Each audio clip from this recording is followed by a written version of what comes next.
Hey guys, तो Apple ज्ञान में आज आपका फिर से स्वागत है। आज की इस वीडियो में बात करने वाले हैं यार अपने आईफोन की आप बैटरी हेल्थ को कैसे मेंटेन कर सकते हैं। उसके लिए मैं कुछ टिप्स बताने वाला हूँ। अगर आप उन टिप्स पर चलोगे तो बहुत लॉन्ग लाइफ जो 100% है या फिर 90% तक आप 1.5-2 साल तक अपनी आईफोन की बैटरी हेल्थ को मेंटेन कर सकते हैं। तो क्या है वो टिप्स, तो चलिए शुरू करते हैं। तो सबसे पहले टिप की बात करना चाहूँगा यार, अपने आईफोन को अपडेटेड रखिए। जो भी iOS अपडेट आता है तो उसे अपडेटेड रखिए। अगर आप डरते हैं कि यार नया आईफोन अपडेट आया है या iOS अपडेट आया तो वो थोड़ी दिक्कत देगा या फिर बग्स वगैरह फिक्स रहेंगे, तो ऐसा है कि जैसे आईफोन पे अभी जो फिलहाल आया 15.2 या 15.1 चल रहा है, तो उसके अकॉर्डिंगली उसे अपग्रेड ना करके, लेटेस्ट अपग्रेड ना करके, सिर्फ एक बैकवर्ड अपग्रेड कर लीजिए। जैसे 15.0.1 कर लिया, अगर 15.0.2 लॉन्च हुआ है तो 2 लॉन्च हुआ है, 0.2 लॉन्च है तो आप 1 पे कंसिडर करिए। बाकी जो यूट्यूबर्स हैं उनके रिव्यू देखिए। मैं भी अब रिव्यू डालने चालू कर दूंगा कि अपडेट्स में क्या आता है, तो मेरे रिव्यू भी आप चेकआउट कर सकते हैं। उसके बाद ही आप अपग्रेड करिए कि भाई बैटरी पे क्या इफेक्ट पड़ रहा है, परफॉर्मेंस पे क्या इफेक्ट आ रहा है उसका। अगर अच्छा है, देखिए वैसा तो यही है कि पैचेस देता रहता है एप्पल। अगर किसी अपडेट में कोई बग रह जाता है तो 2-3 दिन बाद उसका पैच भी आ जाता है फिक्स करने के लिए, तो इतनी घबराने वाली बात नहीं रहती। क्यों, और इससे क्या होता है, जो आपकी आईफोन की यूजेज है, डायग्नोस है, वो अच्छी तरह मेंटेन रहती है और लेटेस्ट iOS पे अपडेटेड भी रहता है।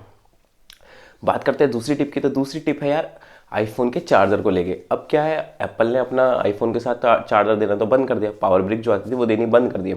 लेकिन बहुत से लोग क्या करते हैं, 1-1.5 लाख का आईफोन तो ले ले, या फिर आईफोन 13 भी ले ले, 13 मिनी, 60-70 हज़ार रुपये में आप आईफोन लेते हो पैसे इकट्ठे करके, तो आप सोचते हो यार अडेप्टर क्या ही अलग से लेना, जो मेरे पास पुराना पड़ा है एंड्रॉइड का वही यूज़ कर लूँगा, केबल तो दी ही है।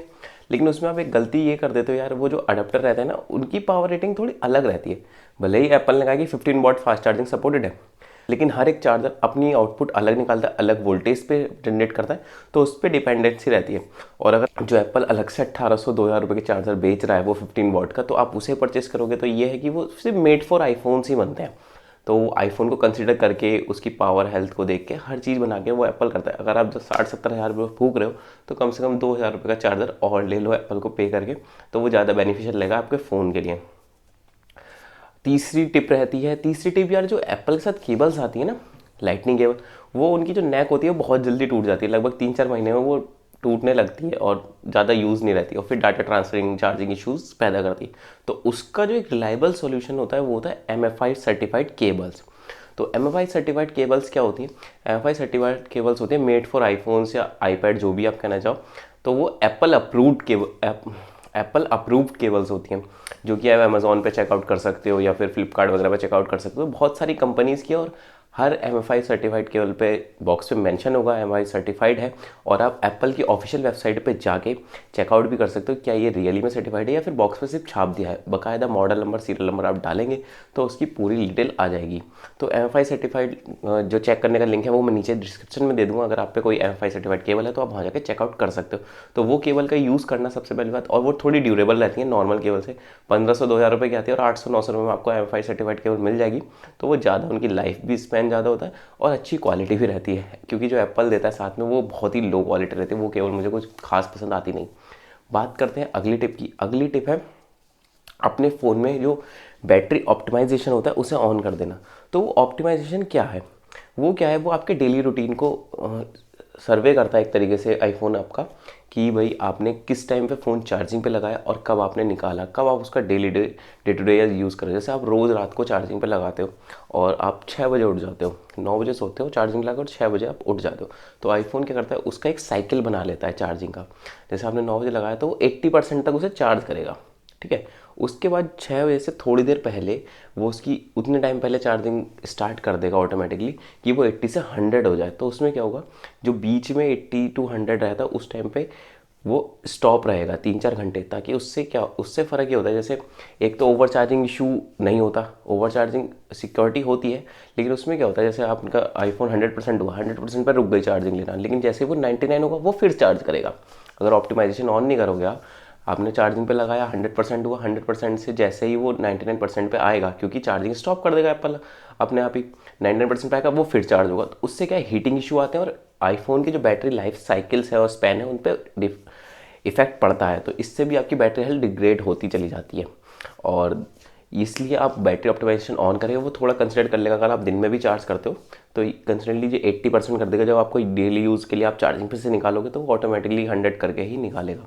तो वो थोड़ा कंसिडर करेंगे, और इसे डे टू डे लाइफ में यूज़ करोगे तो आपको ईजी हैबिचुअल हो जाओगे इसके, कोई दिक्कत नहीं, और आपकी जो मेन बैटरी हेल्थ है वो अच्छी मेंटेन रहेगी लॉन्ग टाइम तक। और बात करें अगली टिप की, अगली टिप है कि जैसे अगर आप कहीं हैवी यूजेस कर रहे हो या फिर आप धूप वगैरह में 45 डिग्री टेम्परेचर से आप आ रहे हो, फ़ोन हीटेड है आपका और आपने तुरंत आ गई 20% है, लो बैटरी, आपने एकदम से चार्जिंग लगाया, तो उसे ऐसा नहीं करना।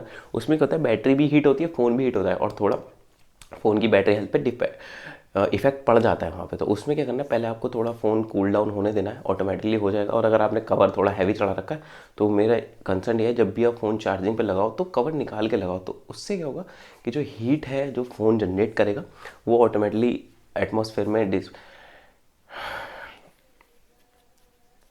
में डिसअपेयर होती रहेगी, और उससे थोड़ा फ़ोन की जो बैटरी हेल्थ पे इफेक्ट कम पड़ेगा। क्योंकि जब फ़ोन हीट होगा तो बैटरी भी हीट होगी, क्योंकि बॉडी से अटैच ही होती है बैटरी, तो उससे भी लाइफ साइकिल पे इफ़ेक्ट्स पड़ते रहते हैं बैटरी की, आईफोन की। और अगले जो टिप है वो लास्ट टिप है, मैं बताना चाहूँगा, जो आप मैगसेफ यूज़ करते हो या कोई भी वायरलेस चार्जर यूज़ करते हो तो उससे थोड़ी हीटिंग इशू आते हैं आईफोन में। उससे क्या होता है तो कन्वीनियंट वे कि आप बिना केबल के चार्ज कर ले रहे हो, लेकिन उसमें क्या होता है, कॉपर्स की कॉयल होती हैं, कॉपर्स कॉयल जब इंटरेक्ट करती हैं आपस में तो वायरलेस चार्जिंग वर्क करती है। तो उसमें क्या होता है, फ़ोन हीटेड होता है, हीटेड होने के बाद वो चार्जिंग होती है तो उससे थोड़ा इफेक्ट ज़्यादा पड़ता है। तो नॉर्मली आप डे टू डे ना यूज़ करें, कभी कभार यूज़ कर ले वायरलेस को तो ज़्यादा आसानी रहेगी। जैसे आए आपको इंस्टेंट चार्ज करना है या फिर आपको केबल नहीं मिली तो उस टाइम पे आप यूज़ कर सकते हो, लेकिन आप रेगुलरली उसे या ना यूज़ करो, रेगुलरली आप केबल से यूज़ करो। और कोई सिलिकॉन केबल या फिर सिलिकॉन केबल कह रहा हूँ, सॉरी, सिलिकॉन कवर या ऐसे कवर लगा लो जो आप इजी से रिमूव कर सको चार्जिंग के लगाते हैं, और फिर लगा लो। स्क्रैच की टेंशन है तो यार कोई स्किन वगैरह लगा लो फ़ोन पे, क्योंकि आपको बैटरी लाइफ भी देखनी है फ़ोन की कि कब तक चलेगी। वरना तो आपने देखा होगा आईफोन 12 पे बहुत से 12 पे 80 से भी डाउन आ गई है, और आपको पता होगा जो 16 मंथ का वारंटी पीरियड होता है 1 ईयर का, उसमें आपकी जो बैटरी हेल्थ है अगर वो 80% से डाउन नहीं है तो एप्पल रिप्लेस भी नहीं करता उसे।